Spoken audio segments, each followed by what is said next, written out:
আমি সংক্ষেপে এর উত্তর দেব এই যে আমরা আমাদের সাধ্যমতে আমাদের যা ক্ষমতায় আছে আমরা আমাদের সকল মালিকদেরকে সভা করে বলেছি, চিঠির মাধ্যমে বলেছি এবং যথাযথ কর্তৃপক্ষকে আমরা বলেছি যে ফিটনেসবিহীন, শুধু তাই নয়, ডকুমেন্টারি ফিটনেস নেই তা না, দেখতে এটা আনফিট, এটার যদিও কোনোভাবে সার্টিফিকেট থেকে থাকে কিন্তু প্র্যাকটিক্যালি এটা দেখতে আনফিট, সেটাও যেন না চলতে দেওয়া হয়। এবং আমরা আমাদের প্রতিটা টার্মিনালে আমাদের ব্যবস্থাপনায় যেখানে আছে মালিকদের শ্রমিকদের টার্মিনালগুলিতে আমাদের নিয়ন্ত্রণ থাকে, সেখানে আমরা এসব কোনো গাড়ি সিরিয়ালে ট্রিপে যেতে দেব না, এটা আমরা মনিটরিং করব। এবং হাইওয়ে পুলিশ, থানা পুলিশ, ট্রাফিক পুলিশ সকলকে আমরা অনুরোধ করেছি যে আপনারা যেখানে পাবেন এগুলি জব্দ করবেন, ডাম্পিং করবেন, এবং এগুলির জন্য আমরা কোনো রিকোয়েস্ট করব না, আমরা আপনাদেরকে সহযোগিতা করব। এবং আমাদের কাছে যদি ধরা পড়ে বা আমাদের তথ্যে আসে মালিক শ্রমিকদের মাধ্যমে, আমরাও সেগুলির বিরুদ্ধে ব্যবস্থা নেব। এই ব্যাপারে আমরা জিরো টলারেন্স।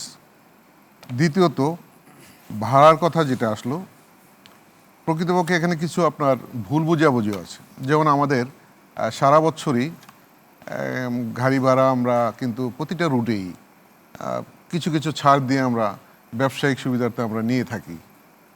ধরা যাক এক জায়গায় 500 টাকা ভাড়া আছে, আমরা 50 টাকা ছাড় দিই বা 100 টাকা ছাড় দিই, এই কম্পিটিশনের কারণে দিয়ে দিই।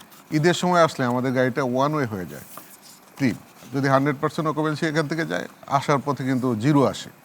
তো আমাদের ব্যবসায়িক সুবিধার্থে বা লাভ লোকসানের বিষয়টা হিসাব হয় 70 আপ যদি আমাদের অকুপেন্সি হয়, তো সেই ক্ষেত্রে তখন আমরা ওই যে বিআরটি নির্ধারিত যে ভাড়াটা আছে ওই 50 টাকা বা 100 টাকা ওটা আমরা আদায় করি।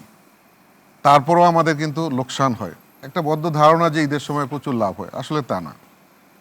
আর এখন কিন্তু আপনার গাড়িতে গাড়িগুলি কিন্তু আপনার ওই যে আগের মতো সেই অনেক সিটের গাড়ি, 50 সিটের গাড়ি নেই, এখন ম্যাক্সিমাম 40 সিট, আপনার 28 সিট, 36 সিট। তো সুতরাং ওভারলোড করে গাড়িতে দাঁড়া করে নেওয়া যাওয়ার সুবিধাটা কম, এবং গাড়ির উপরে আগে ক্যারিয়ার থাকতো মাল নেওয়ার জন্য, এগুলি কেন্দ্র করে অনেক দুর্ঘটনা হতো। আমরা কিন্তু অনেক চেষ্টার পর এটা বন্ধ করেছি, যার জন্য এখন লাগেজ ক্যারিয়ারের মাধ্যমে নিচে অংশে থাকে এটা, এই জিনিসগুলি কিন্তু ডেভেলপ হয়েছে। তো সেক্ষেত্রে আমরা ভাড়া বেশি, এই ক্ষেত্রে অনেকে যাত্রীরা কমপ্লেন করেন যে সারা বছর তো আমার থেকে 450 টাকা নেওয়া হয়েছে, এখন 500 নেওয়া হয় কেন? এটা একটা ভুল বুঝাবুঝি আছে। অবশ্যই এখানে আমরা বেশি নিই না। আরেকটা হলো যে বেশি নেওয়ার আসলেই মানসিকতাপূর্ণ কিছু লোকের এই কুরুচিপূর্ণ ভাব আছে। তো সেক্ষেত্রে আমরা টার্মিনালগুলিতে আমাদের মালিক শ্রমিকদের মধ্য থেকে আমরা যাত্রী হেল্প ডেস্ক করি, এবং সেখানে আমাদের লোকরা ভলান্টিয়ারি, আমাদের কর্মকর্তা পর্যায়ে মালিকের শ্রমিকের আমরা ভিজিলেন্ট টিম থাকে, আমাদের ভলান্টিয়ার থাকে, পুলিশের টিম থাকে, র্যাবের টিম থাকে, সিটি কর্পোরেশনের ম্যাজিস্ট্রেট থাকে, বিআরটি এর ম্যাজিস্ট্রেট থাকে, এবং সম্মিলিতভাবেই কিন্তু আমরা এগুলি নজরদারি এবার আরও বেশি হবে, করব আমরা। এই ব্যবস্থাগুলি আমরা রেখেছি। কিন্তু 2-3টা পয়েন্টে আমাদের অসুবিধা হয়ে থাকে। যেমন আবদুল্লাপুর একটা অঘোষিত টার্মিনাল হয়ে গেছে, ওখানে কিন্তু আমাদের টার্মিনাল ম্যানেজমেন্ট নেই মালিকের বা শ্রমিকের।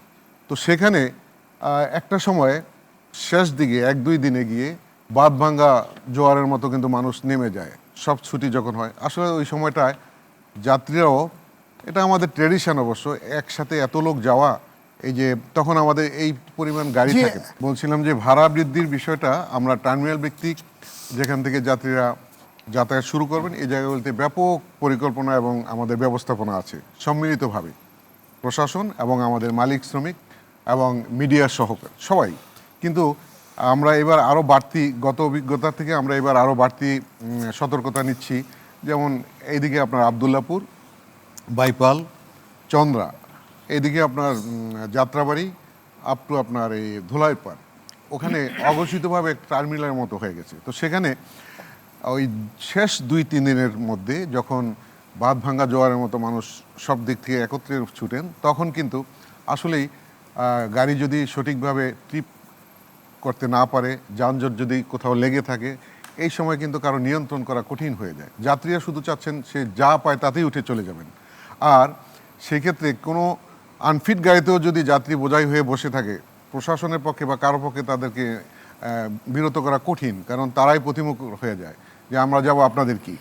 কিন্তু এই সাবধানতাগুলি আগের থেকেই নিতে হবে আমাদেরকে, এবং সেই সুবাদে আমরা প্রশাসনের সহযোগিতা চেয়েছি যে ওই সব জায়গাগুলিতে ওই মুহূর্তে যাত্রীরা যত্রতত্র যেভাবে পারে গাড়িতে উঠে যায় এবং অনৈতিকভাবে অনেকের চোখে ফাঁকি দিয়ে তখন বাহির থেকে আসা গাড়ি, ঢাকার মধ্য থেকে কিন্তু আনফিট গাড়ি খুব কম বের হয়, আপনার মফস্বল থেকে বা লোকাল এরিয়ার থেকে আসে।